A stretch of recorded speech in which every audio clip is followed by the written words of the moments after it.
Hi, I'm Brittany Ashley, your host of Breaking Norms, Building Dreams, your guide through this transformative journey in both business and life. This is your place crafted for dreamers, doers, or anyone who has been told they can't. Get ready as we challenge those narratives together. You're tuning in live to the United Public Radio Network, airing on 105.3 and 107.7 FM in New Orleans. We are streaming on all the popular platforms every Monday at 3 p.m. Eastern Standard Time. Join me for a candid and thought-provoking conversation celebrating your unique journey because you are worth it. Happy Monday, everyone. Can you believe that we're here again yet today in April? I can't wrap my head around that we're in April. I was just having a conversation with my client like, oh, we are in April, aren't we? So welcome, everyone, to the show.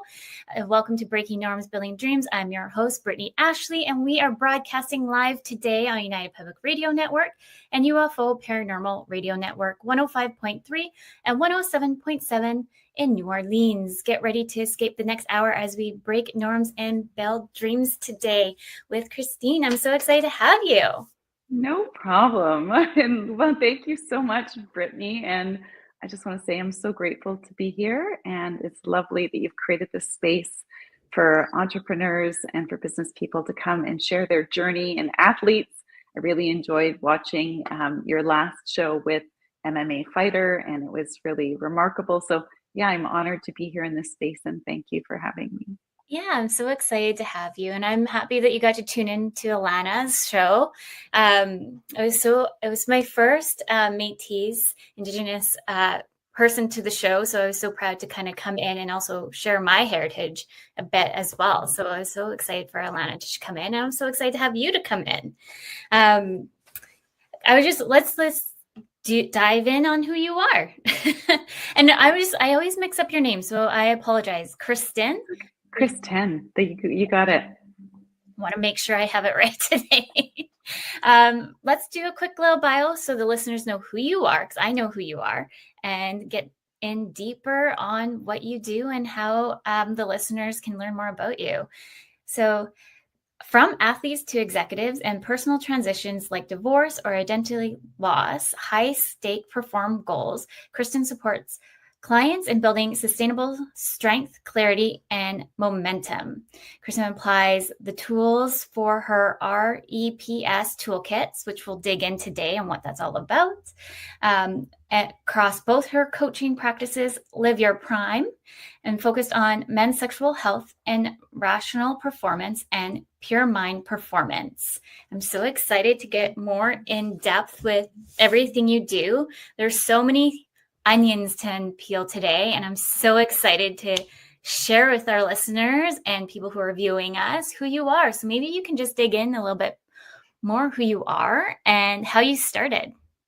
Absolutely. So thank you so much for that great intro. And so my work is very layered, which is why I love the title of your show, Breaking Norms. So I, launched into my own practice coaching after almost 20 years of executive coaching, and decided that I wanted to get a little bit deeper into the emotional, into the relational side of the coaching work. And so what I was seeing in top performing executives that I used to work with in the past is there were always these sort of barriers or things that were preventing them from living fully, happily, fully present, and fully successful in their lives. So that's where I made the pivot to layer in different modalities like therapeutic pieces and the sexual health piece, to roll that into a coaching umbrella to be able to meet people's needs and help them thrive. And as you know, Brittany, the kind of impetus for me jumping into this entrepreneurial role was really two pivotal points in my life. One was a big personal change,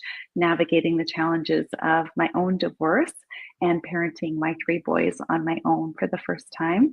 And also a cycling crash, quite a dramatic one.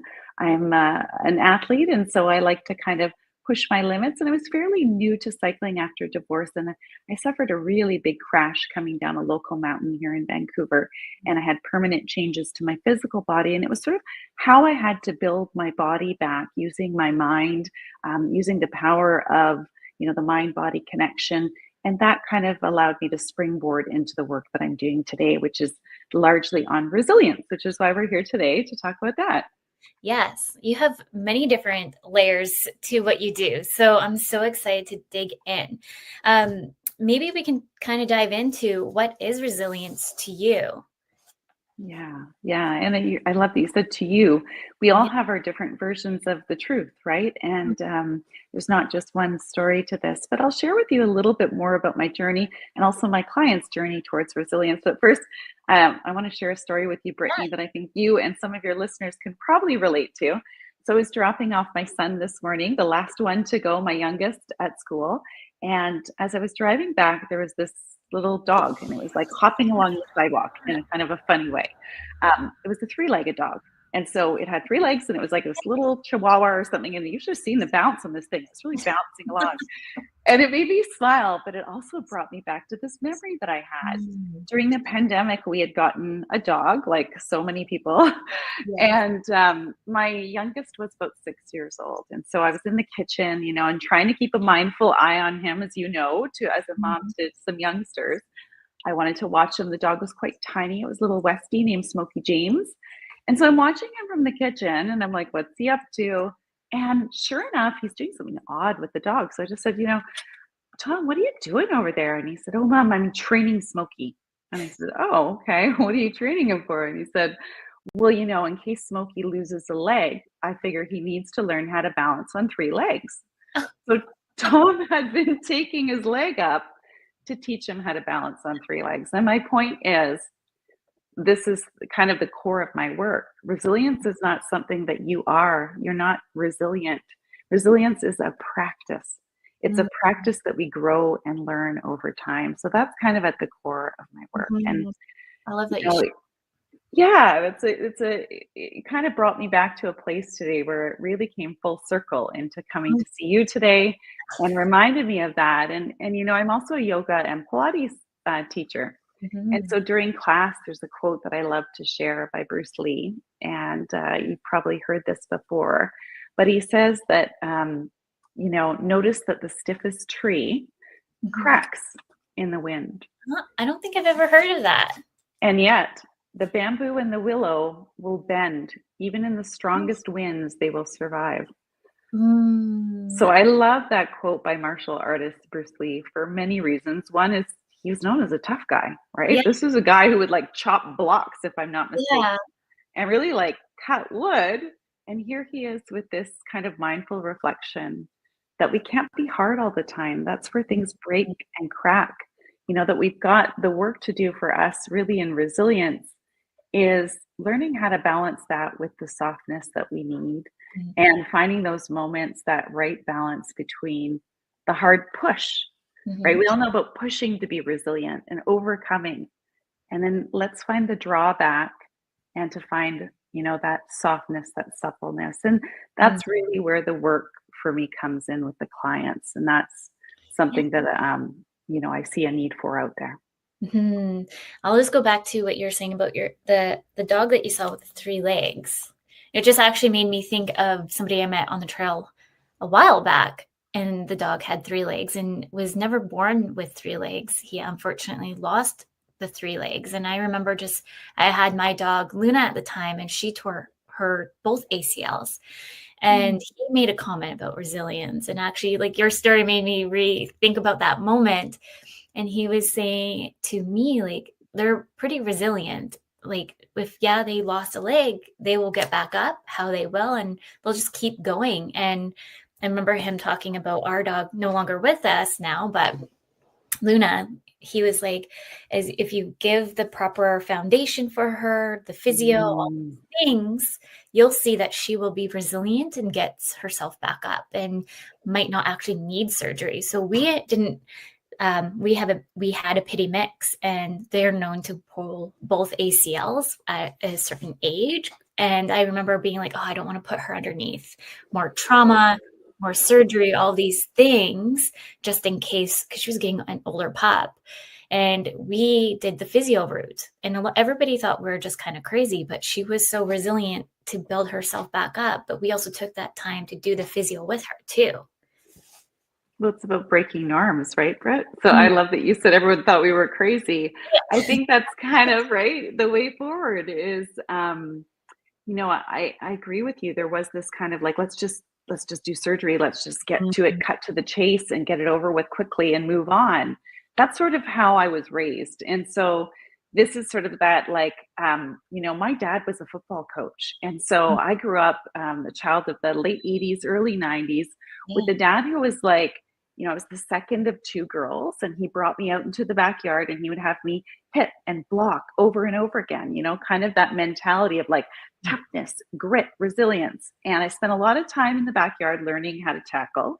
I spent a lot of time on those sidelines with him at his game. So I really had a front row seat to that version of resilience. Yeah. And this may be a little bit ahead of your time, but there was a coach during that period called Mike Ditka. He was with the Chicago Bears. Some of your listeners might know about him. Yeah. And he was kind of that famous guy who was like, take his team out there, knock him down, and he'd be like, get up, is kind of the mantra, right? Over and over again. And I remember thinking at an early age, this is what resilience is. You take hit after hit after hit, and no matter how hard you fall, you keep getting back up again. But the more I've studied, the more I've worked with my coaching clients, and the more that science evolves, we now know that that's actually harmful. It has less to do with the push and more to do with the pauses, right? And I've seen this version of resilience, this narrative out there that can be helpful in some situations, not all, but cases like going to war or having something really traumatic happen where you need to run and gather your belongings and get the heck out of there. Those are different types of responses. But for most of us, life is long, right? And we are going to ride these cycles of joy, of great things happening in our lives, and really difficult things are going to come our way. And they're not just going to happen once. They're going to happen over and over again. Loss, grief, divorce, betrayal, illness, right? All of those things, an injury in sport, or the loss of a job, or, right now we're seeing a ton of layoffs and retrenchment. So that get up mentality can get you so far, but what it does predictably is it leads to burnout, it leads to fatigue, and then we're not resilient in the long term. So I talk more about my clients with building that resilient life, right? So we're building inner resilience, we're building resilience, we're practicing, but the goal here is a resilient life to get you through that full cycle of the ups and downs. Yeah. And when you just said fight, I just kind of thought about like there's the flight, fight, or fawn mechanisms that you can kind of use in a state of trauma, or just even in the state of resilience. So depending on which mechanism you use, it's just really how you can. It's not like to be ashamed if you fawn away in certain areas. It's just how you get back up and position yourself differently.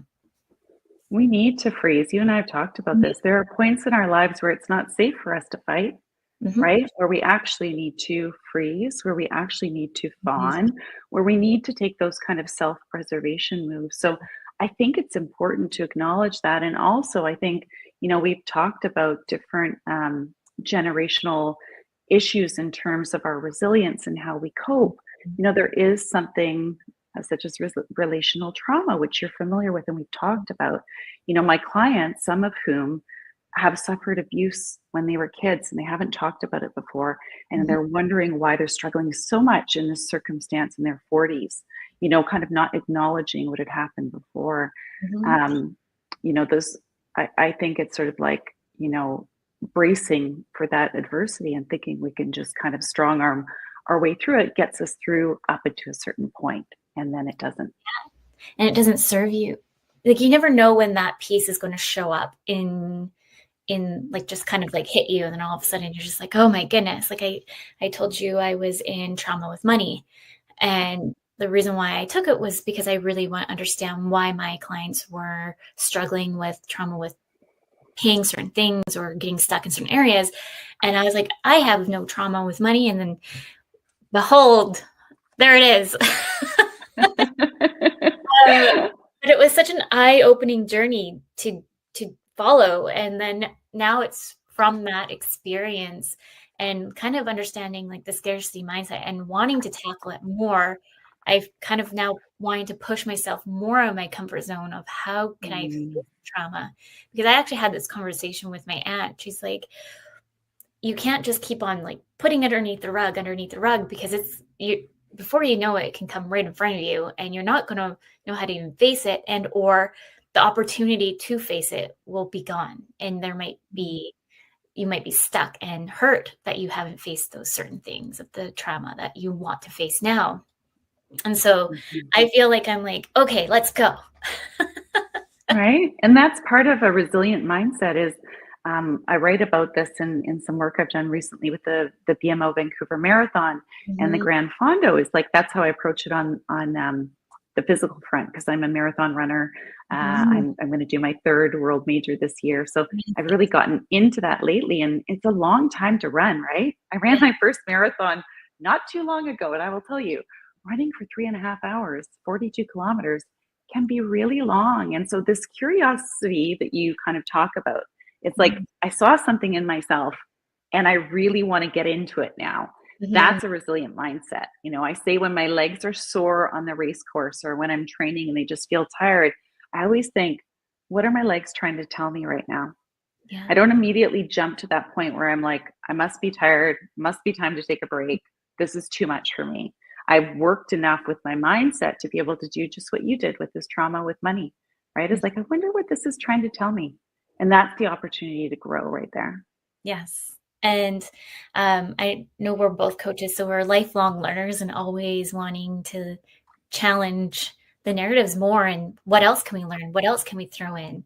Um, I think you've probably heard of this saying before that um, you're, well, kind of like just like the leadership model. You're either born a leader or not born a leader. And I've heard too, like you are born with resilience or not.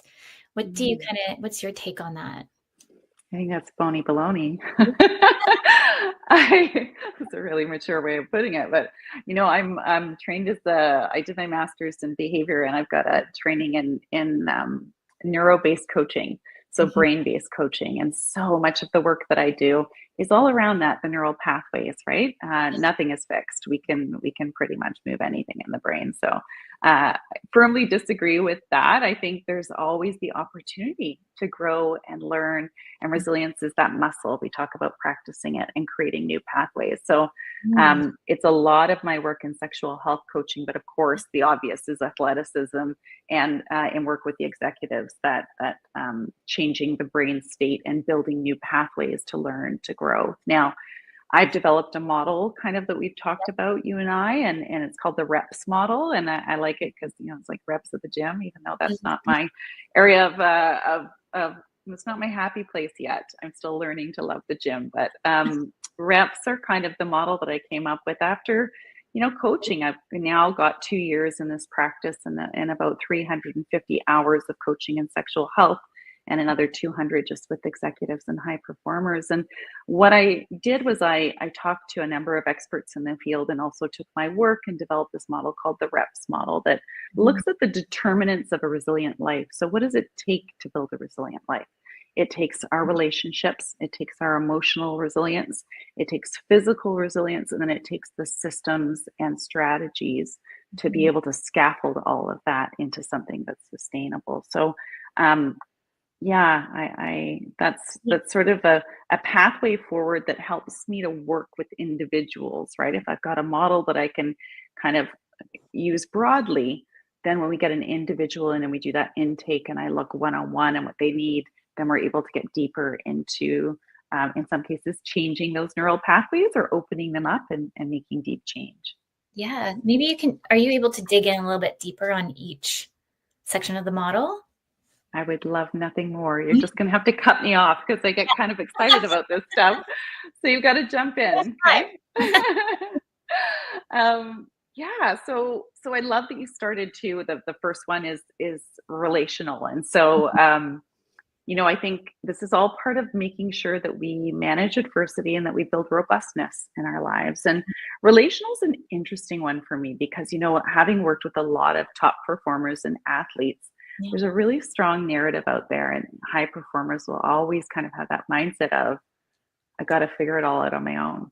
right? And think of imposter syndrome. Yeah. I have to prove that I can do this on my own. I have to show my worth and my capability. And so I'm going to figure this all out. Very strong tendency for entrepreneurs, right? To be able to have that mindset. And so I think there is that narrative out there that the top performers are doing it on their own and they're the hero of their own story. But we know that resilience isn't a solo sport, right?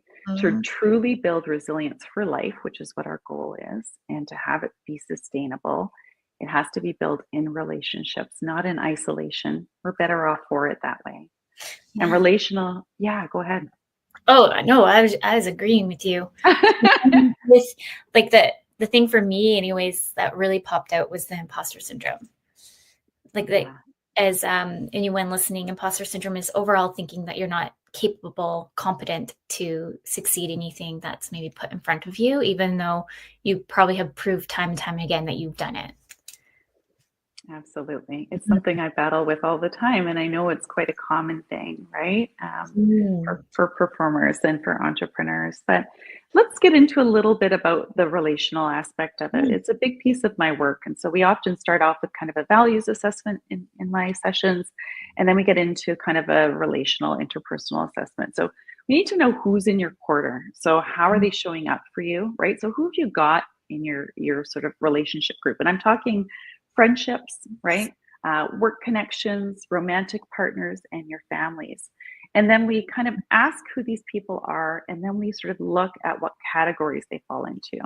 And the science proves, 3 to 5 friends is kind of an ideal. 3 to 5 close friends is what you need to have satisfaction and feel supported. So in my work, I always talk about, are these relationships emotionally safe for you? And are they reciprocal in nature? So is there sort of the back and forth? So we, oftentimes we just think these relationships just happen because we've got these categories that are, again, based on psychologists' research, lifelong friends, we've got close friends, we've got social friends, and then we've got our acquaintances. So these relationships fall into all different kind of categories. And it's figuring out who you've got in each of those quadrants, making moves as needed for your growth to ensure that, hey, if you've got someone who is you're looking to grow, or you're looking to build resilience, or to make changes after a divorce or after grief, after loss, after a job change, you've got someone in the acquaintance bucket. Then we look at, what if that person were to move closer into the friend bucket? They've got qualities you really admire. They've got values that they share with you. And so we're constantly kind of evaluating and doing that. And so if I think about really specifically, I'll get down into kind of the nitty gritty here. When I'm doing my work with my sexual health clients that live your prime. So in that case, I'm dealing with clients who are experiencing sexual dysfunction. And we do a lot of one-on-one work to help them kind of overcome those obstacles. I work with a medical clinic who prescribes medication, and the medication is proven to be 50% more effective when you couple talking and coaching with it. So that's my role. And we're doing a lot of work on mindfulness, on personal and physical health. But what it always comes down to is that this self-improvement, this resilience building doesn't happen in a vacuum. And so my clients need the conditions to have a happy, fulfilling, satisfying, and healthy sex life. And if those conditions aren't there, the work that we do together is going to fall flat on its face. It's not going to go anywhere. And so, so that's a big part. That relational piece is so important to have that in play as well.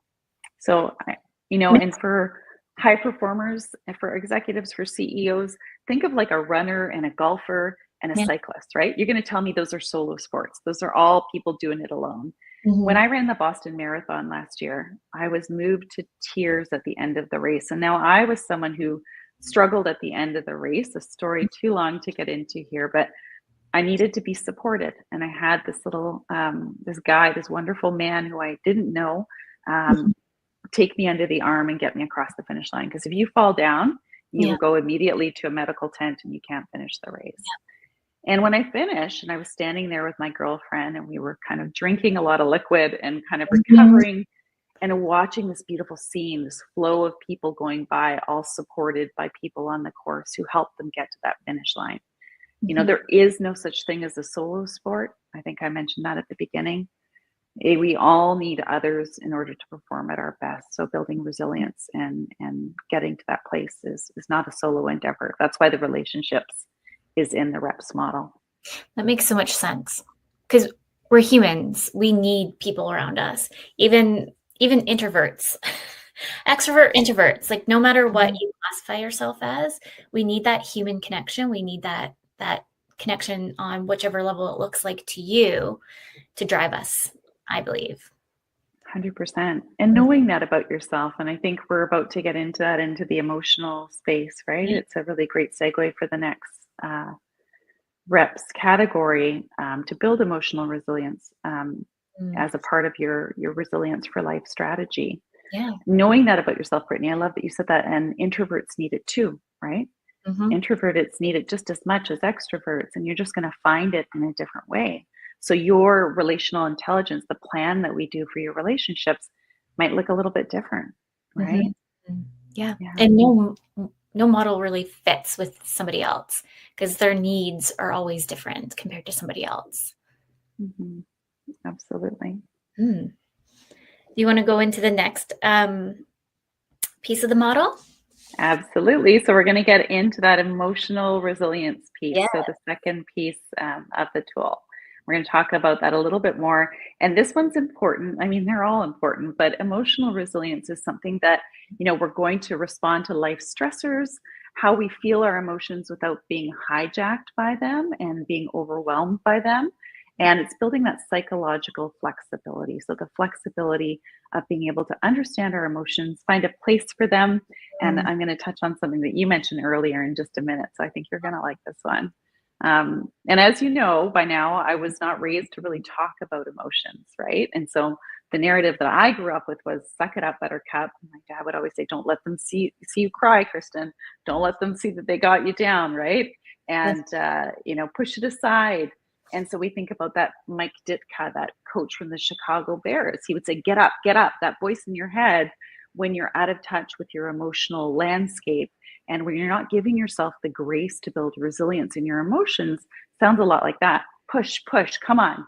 Don't be a baby about this. Just keep going, right? Those are the voices that my clients are hearing loud and clear, that they've either developed through maybe society, right? And maybe through their upbringings, but they're very harmful. And when we push things back, so again, think of that like, come on, don't deal with that. Like, just keep it back. It's like you just mentioned earlier. I remember being in gym class, and if you had to carry the basketballs into the gym class at the end of class, you were faced with this really tall shelf in my gym. And I was tiny. Like, I was all skin and bones back then. I was a Nordic ski racer. I did not have a lot of meat on my bones. And I remember taking that big bag, and it was terrifying because there were the volleyballs, there were the footballs, and then I had the big basketballs, right? And so you had to like sling this thing over, and then I would shove it, and then I'd run out as quickly as possible and shut the doors. Is what you just said, Brittany. And it's like I'm holding it down, right? I've got it all in. And so when we don't deal with our emotions, when we push them back like that, eventually what happens is you can only hold so much. Yep. Right? It just comes through. What happens when we put them away? There's a difference between pushing things back and really taking the time to put things away. And so real emotional resilience is about learning to accept and make space for what you're feeling. So acknowledging that. And in the case, I can hear the objectors already saying, well, no, that's feeling sorry for myself. There's a difference, right? Just acknowledging, not wallowing. If you've got to wallow for a bit, hey, take your own permission to do that and to really feel through your emotions, but taking that time and really honoring the emotional self. Now, because I use this language and I work with so many men in my practice, I'm going to say there are times where even just using those words, people who are listening are like, I don't understand what she's talking about. And I've been there. I'm someone who couldn't name my emotions well into my 20s. And so the work that I do with my clients is really about, how does your body feel? Right? So acknowledging, if you can't tell me how you feel in words, I want you to tell me how you feel in your body. And so that's a bit of the work that we do too. It's like opening up. Yeah, I like that. I feel like I definitely struggle with communicating that too, because it's not normal that we talked about emotions in my home as well. So I noticed, like, with my kiddos, I'm like, try to ask more questions. Try to, like, just don't assume, or like be that curious friend. I feel like sometimes it's just like a automatic, like, shut it down kind of situation sometimes when you're built into that kind of setting. But like, I'm ready for change. I'm ready to break up the model, and like Mm, talking about like the different kind of traumas. What does that, it shows up for differently for everybody, depending on the state of your body and how your emotional state is too, and that could be that trigger. So yeah, I love, yeah, all that you're saying. No, and I love that you're going there, right? It's a lot to kind of, and this is that what we talked about was creating that space and distance. Like, I'm just going to lay it out there. Yeah. Brittany's like an incredibly successful entrepreneur, and you're juggling two young kids at home. For you to say, I want to take the space to be able to do better, that is like hugely important. And I just want to acknowledge that. So I'm very impressed. And it takes practice. And you're Mhm. going to mess up. You're going to be that mom, you're going to be that parent, you're going to be that CEO, you're going to be that athlete who just snaps at someone one day, and you're going to be like mortified thinking, I thought I had this, I thought I was doing the work, right? So Yeah. it's a bit of forward and back. There are some tools that I use, kind of grounded in, again, science, and that I've trained in. Acceptance and commitment therapy is one of my favorites. And so that's sort of teaching us to stop fighting with the difficult thoughts, right? To stop Mhm. fighting against them.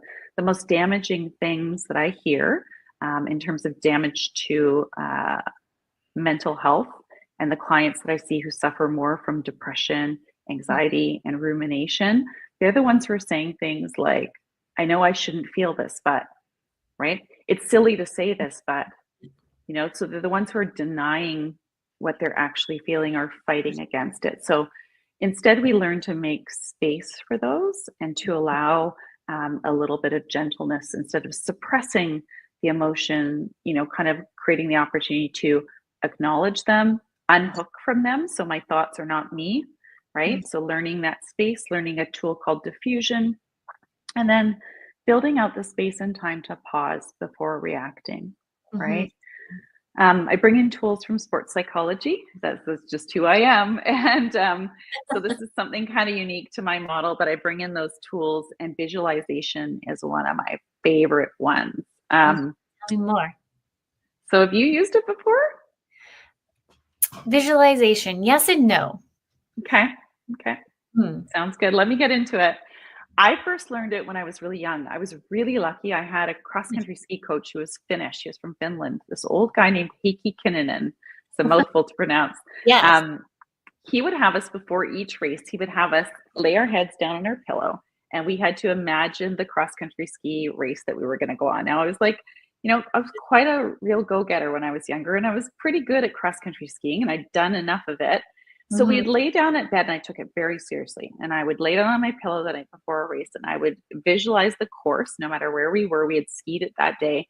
And I would imagine taking the turns and up and downs and the climbs and everything. And then I layered it in my own way. So, as would happen over time, I remember one race in particular where I broke my ski pole. When you break your ski pole, you got to ski without a pole, right? So I Yeah. had to finish the rest of that cross country ski race without a pole. So my new, and I was like, oh, I should have been prepared for this, right? So my new strategy, think about Smokey James and training the little puppy on the floor, right, with three legs, was to go through and visualize. Now I do my race courses, or now I do a talk that I'm about to give, or something that is kind of a high stakes moment. And I visualize something going wrong, and then I visualize how I recover from it. So that's part of my thing as well with visualization. Three different tools that I use with visualization, and I used all of these last night before coming here today. Yes. One is called creative visualization. And I Oh. won't have time to go into details about them, but I am doing a session through Eventbrite for high performers. So that's running at the end of April. So one is creative visualization, visualizing something big that's kind of blocking you, and you work with your energy to make it shrink or disappear. Mhm. The Yeah. second one is process visualization. Okay. So how I do things, think Tiger Woods. If he's on a flight headed to his next competition, He is doing process visualization training for 20 minutes on that flight. So he is going through what it takes for him to set up, hit the ball, and work through something that he's having a problem with. And he will repeat that over and over in his mind's eye. And then there's outcome visualization. This one most people are familiar with. So this is like breaking that finish line tape, right? We all know the picture of like the arms up, the victory run, and you're breaking the tape. So it's picturing a really positive outcome. And so, yeah, building that resilient mindset involves practicing when we're not able to physically practice, but giving our mind enough practice. So visualization is a tool that I use for resilience with athletes, with executives, and even in the bedroom. So for folks who have suffered sexual dysfunction for a really long time, we can actually make really big gains in visualizing a really positive outcome with their partner. For someone who has had sexual trauma, same thing, we can get to that point. So yeah. It's amazing. I'm going, anyone watching, I'm just going through the different websites, going back and forth. I love all of that. No, I'd say I visualize, but not to that extent. My visualization is like when I hear somebody talk about their business, like I can visualize, like this is maybe my superpower, ADHD stuff. I can visualize the whole business from top to bottom. Like I got you. Wow. And like that's my take on visualization, but yours, yeah, I like that piece too, because like just to come into prep, I do visualize, but I get a little bit like nervous when I read off, like I don't like reading off a script like I told you, like I have my notes because my brain, I get kind of freaked out if I can't say something. Dyslexia might play like a trick on me, and I'm like, oh, what is that word again? And then I kind of panic, and then I go down this spiral. So for my piece to overcome it is like, yes, practice to over and over again. Like I talked to Alana about saying certain words on our show that I was nervous to say because I didn't want somebody to think that I don't understand our culture, like, or I felt really like anxious. Yeah. So that's like, again, getting into that creative visualization. What is that energy there? Right. And I point to my heart, but some people feel it in their stomachs or in their legs or in their minds. Yeah. So it's that rooting into like, what's that feeling? Like what's causing it? Is it a fear? Is it a, imposter syndrome? Is it like something that's sitting there? And that visualization training, if you do it, enough times and in a set amount of time, you can really work at reducing that. So it is part of that kind of, emotional resilience is really about creating that space, naming it to tame it, right? So saying, I noticed this about myself. I wish I could do better with this about myself. I had a client say he thought he was like just having anger management issues, right? And he'd been told that by his partner. And so kind of coming to terms with the idea that he actually didn't have names to name all of his feelings or what he was feeling. So immediately when she'd be like, how are you feeling about that? He would say, angry, right? And he just didn't have the language. So moving forward in a way that's really personal and just aligned with who you truly are and just giving that grace. And so we do that. This is not a one session type thing. This is over time. And I love that you keep saying the grace part, because for all my reoccurring listeners, that's like the one thing I always say. One is that no one's perfect. And looking at perfectionists as something like, how can we kind of quiet that? Because no one is perfect. We all have flaws. And that's kind of the premise of the show too, that we are all worthy to be here, no matter of our age, gender, we are all worthy. And then the other piece too is grace. Because as a mom of two little ones, building a business and doing all these other things, sometimes I forget to give myself grace. And I've molded into the factor of, it's okay to give myself grace. It's okay to ask for help. I'm not weak to ask for help. And like learning and shifting that mind frame so much more is so much powerful, because I feel like I can finally take a step forward too, having those mindsets. Yeah, I love that. I love that you brought that up. I think that's so important. And, we talked about that. The folks who I see are struggling the most are the ones who are denying their need for the opportunity to experience a true emotion, right? And so Mhm. giving yourself grace is not making excuses, Nope. right? And I think there's that mindset. It's like, I'm just making excuses for myself. No, Yeah. you're acknowledging that you're feeling something in this moment and that it's valid. And Mhm. then you're able to pause, take a breath, regroup, and carry on, right? Mhm. Whereas if you hammer yourself and you are just not allowing yourself to actually feel what you're authentically feeling, it's very hard then to find new resources to carry on, Yep. right? Yeah. Yeah. And I think in society, we're just so known to kind of step in, go, go, go, go, go too. There's no, it like if you say that you need a pause or anything like that, sometimes people are like, huh? Mhm, mhm. Yeah, What do you mean you need a pause? What do you mean you need a break? Like we have to go, we have to mhm, get this done. I think in society we're just so like always on the go. And maybe we need to take time to learn how to accept a little bit of those extra pauses, those extra breaks. Just like when you're learning something new, if you're just onboarding a new employee, say, it's okay that they need to take that moment to find what their best way to shine in that moment. They might learn something differently than what you're presenting them to. absolutely. And it's that compassion piece, knowing that we work with all different neurodiverse and different groups of people, right, who have different needs. The inner work there is kind of around the values assessment that we do early on. So being really clear, I think we talk a lot about boundaries, right? You can see those like TikTok worthy Instagram reels all about like boundaries. What Yes. boundaries really is at the end of the day is really being fully aware of your values, your individual values. It's not about saying no, it's about being aware of your individual values and being so clear on them that you know what they are and you can express those to someone else, right? And so just what you talked about, it's like saying, you know what, I do my best work if I take a pause, and quality work, taking the time for yourself, being consistent, those might be some of your values, so that when you say to someone, I'm going to take a pause for a minute, then I'm going to get back to you, Mhm. there's no concern about whether or not they're going to be upset or if they push back. There's just that clarity from you. So, really equipping my clients with that right from the get go is kind of Mhm. part of their toolkit of having this resilience in their life and being able to move forward. Yeah. And then, the next piece, of course, is the physical resilience. So, we're Yeah. building that. And it's not what you think. Mhm. So, you're like picturing weightlifting, right? Yeah. Or like I know people look at me and they're like, "Oh my god, she must just like run all the time." Not true. And most of my runs are actually really, really slow. I use my runs to kind of help me. I started running for my mind, Mhm. really. And then in the end, I started running at first because my mind needed it. I needed a break from single parenting. I needed a break from some of the things going on in my life. And the funny thing was is that when I crashed Mhm.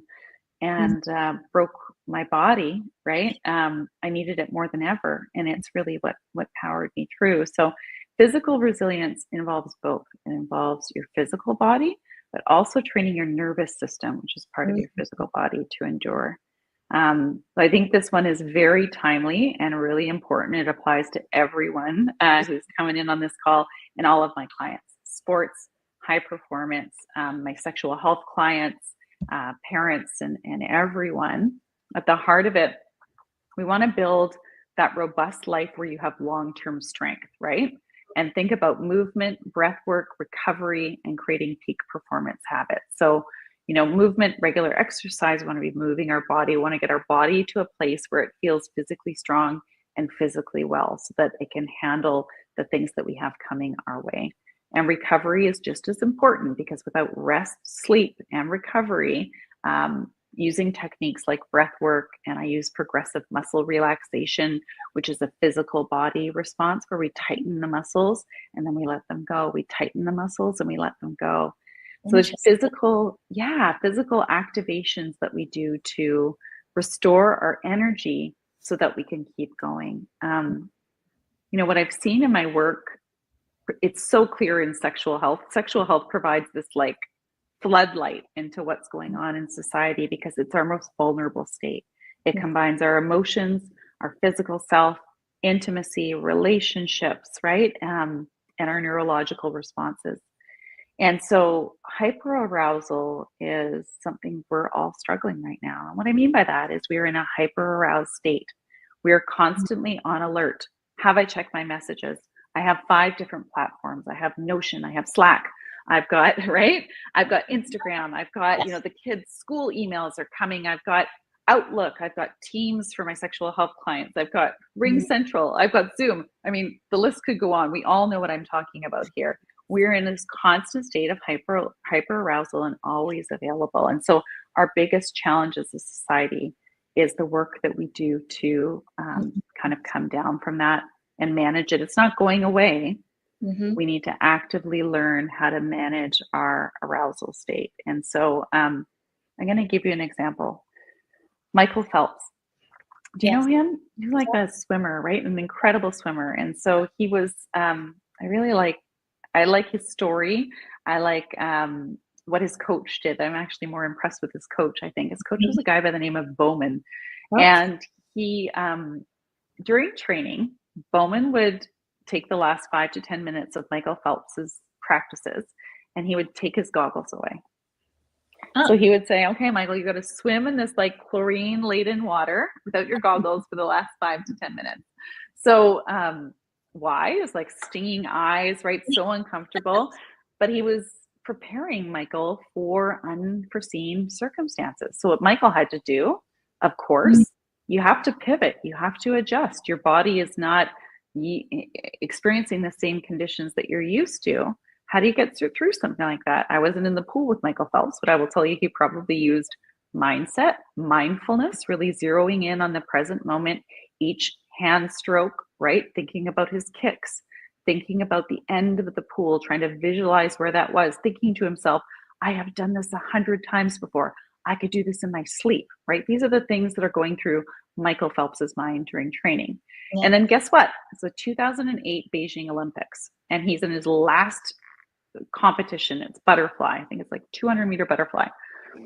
And this guy is on track to set the world record for most medals at an Olympic Games. I remember this, actually. Do you remember this? And his goggles leaked. His goggles ruptured, and he lost his goggles. And guess what?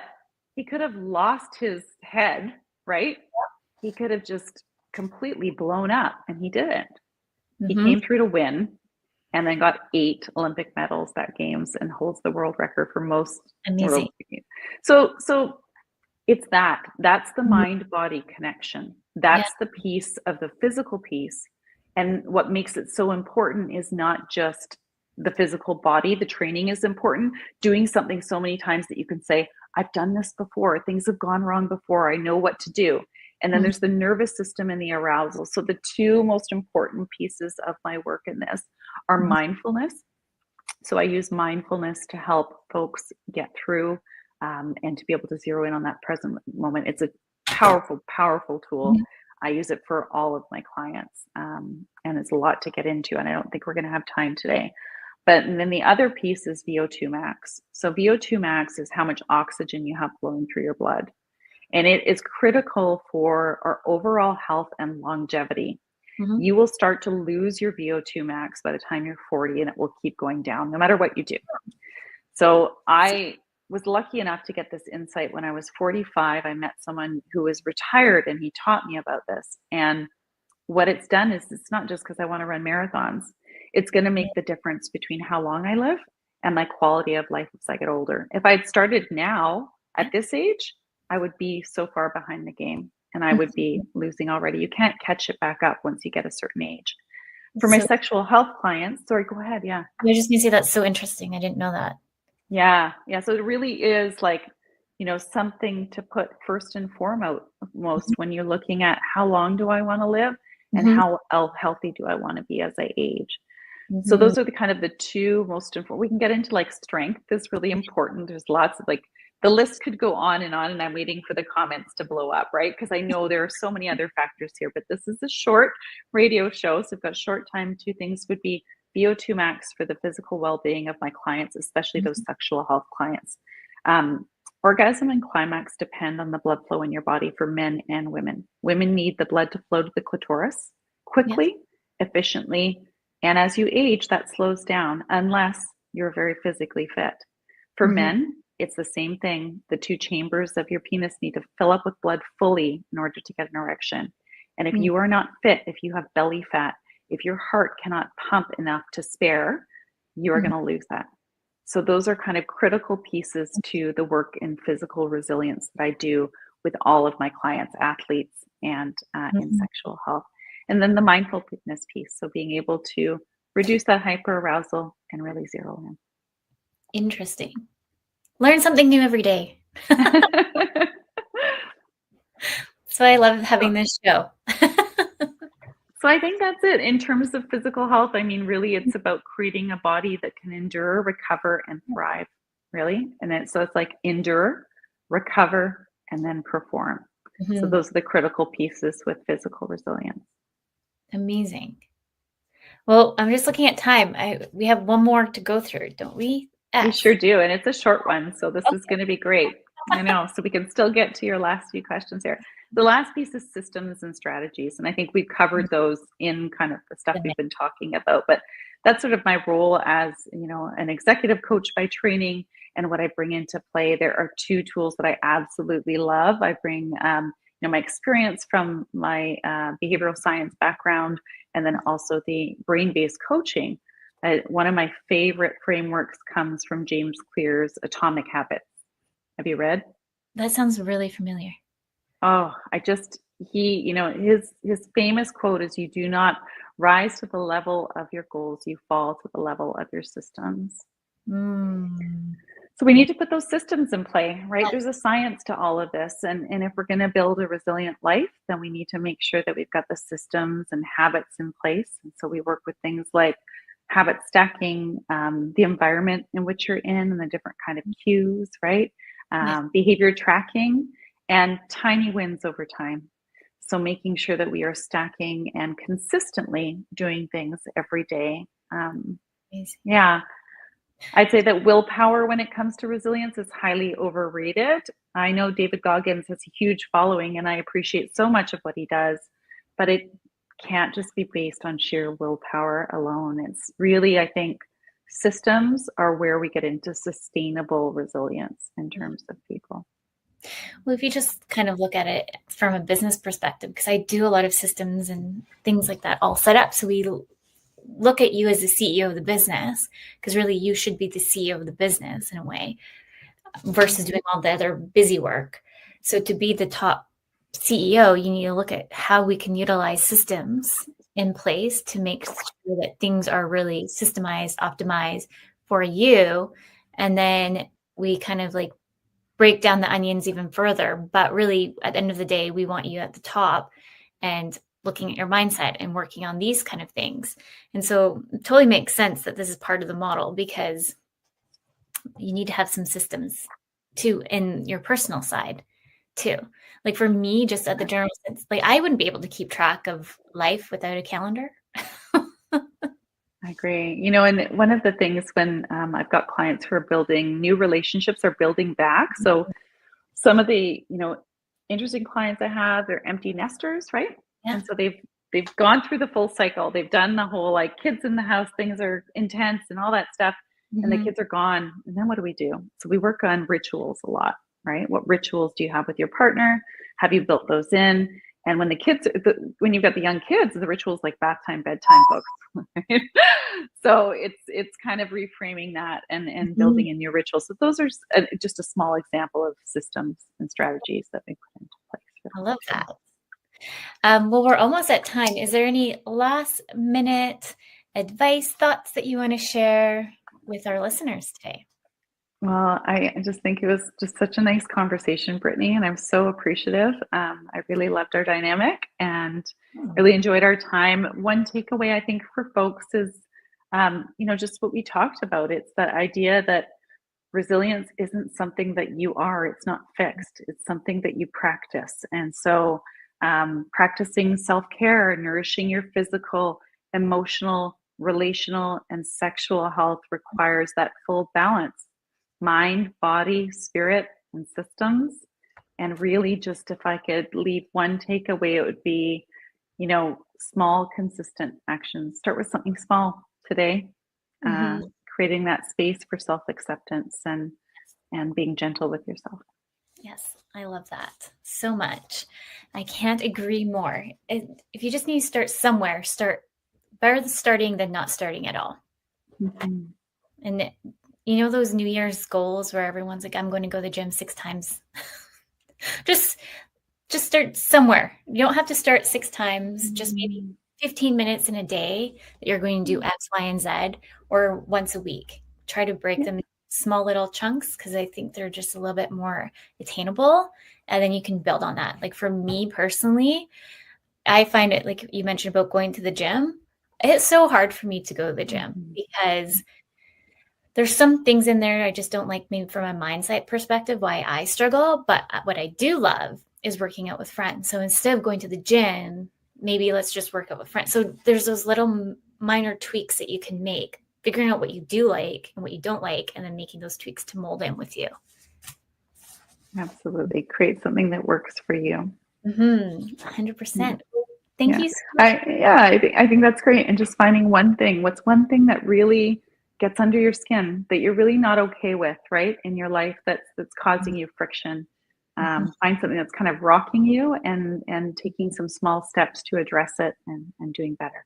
100%. Well, thank you so much for coming on the show today. It was such an honor to have you. I was so excited to have you on the show. I told you it would go by super fast. We didn't have enough time. We didn't have all the time to go through all the questions, but you'll be back, so no worries. Thank you, everyone, for listening to Breaking Norms, Building Dreams. A big thank you to United Public Radio Network and UFO Paranormal Radio Network. Next week, we have Vanessa on the show. Non-for-profit organization, and she's actually one of my clients, so I'm excited to also have Vanessa on the show. With that, please come next week with some more questions. Everyone, remember, your journey is unique and your worth is unquestionable. Thank you, everyone.